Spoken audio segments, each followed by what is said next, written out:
بسم اللہ الرحمن الرحیم نحمده ونصلی علی رسولہ الکریم اما بعد۔ آج ایک بار پھر پوری قوم سے مخاطب ہو رہا ہوں۔ آپ حضرات جانتے ہیں کہ جمعیت علماء اسلام کی مرکزی مجلس عاملہ نے 8 فروری 2024 کے الیکشن کے نتائج کو مسترد کر دیا تھا۔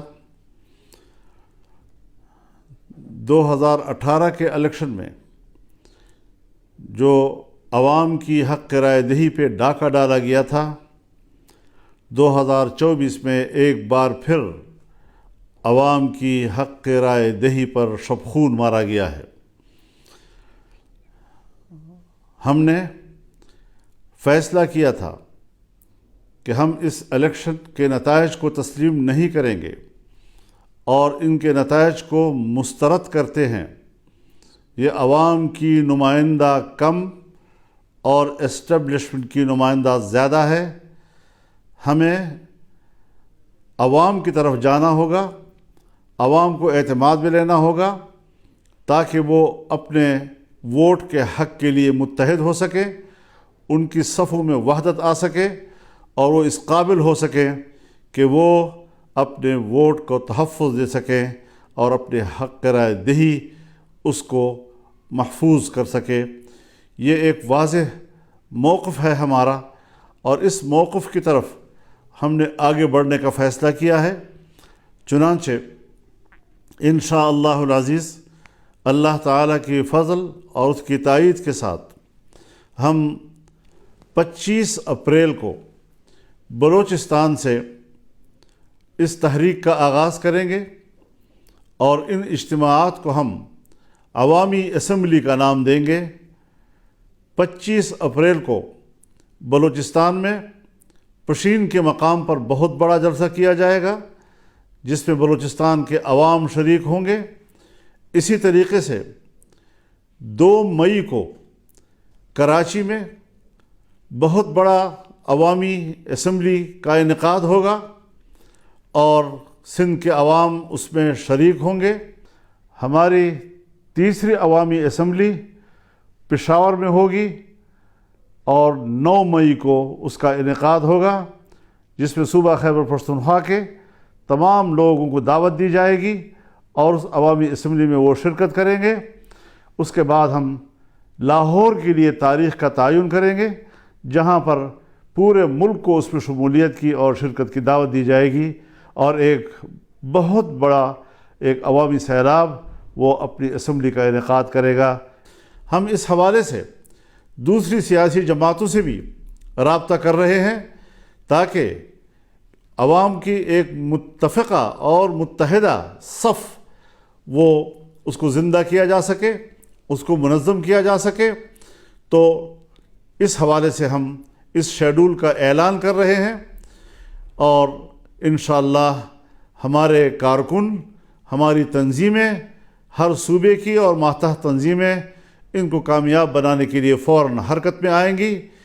کیا مسئلہ ہے آخر کہ جہاں الیکشن کمیشن بے بس رہا ہے اور اس کو ایک نتیجہ بھی مرتب کرنے کی اجازت نہیں ہے اور اداروں کی طرف سے جو نتائج بھیجے جاتے ہیں، آج الیکشن کمیشن میں کوئی دم خم ہی نہیں رہ گیا ہے۔ ہماری سول بیوروکریسی اس میں تو جو مداخلت ہو رہی ہے اور جو ان کے آئینی اور قانونی اختیارات ہیں اس میں بھی خفیہ ادارے اور ایجنسیاں مداخلت کر رہی ہیں جس میں احتجاج کرنے کا کوئی دم خم ہی نہیں رہا ہے۔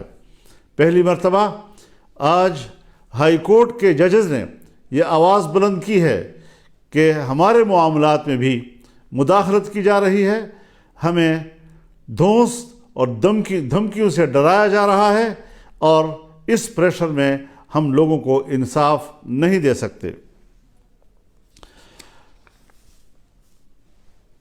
اس حوالے سے اگر ماضی کے دریچوں میں جھانکا ہے تو وہ پاکستان کے اس وقت کے وزیر دفاع جناب خواجہ آصف صاحب ہیں جو برملا ان واقعات کا ذکر کر رہے ہیں کہ کس طرح مقتدرہ نے انتخابات کے معاملے میں مداخلت کی، اس کے نتائج کو تبدیل کیا، اور کس طریقے سے اس کو الیکشن کے نظام کو، اس کے نتائج کو منظم کیا اپنے مرضی کے ساتھ، عوام کی مرضی کے خلاف۔ ظاہر ہے اس سارے صورتحال سے جمعیت علماء اسلام کے موقف کو تائید بھی مل رہی ہے اور تقویت بھی مل رہی ہے۔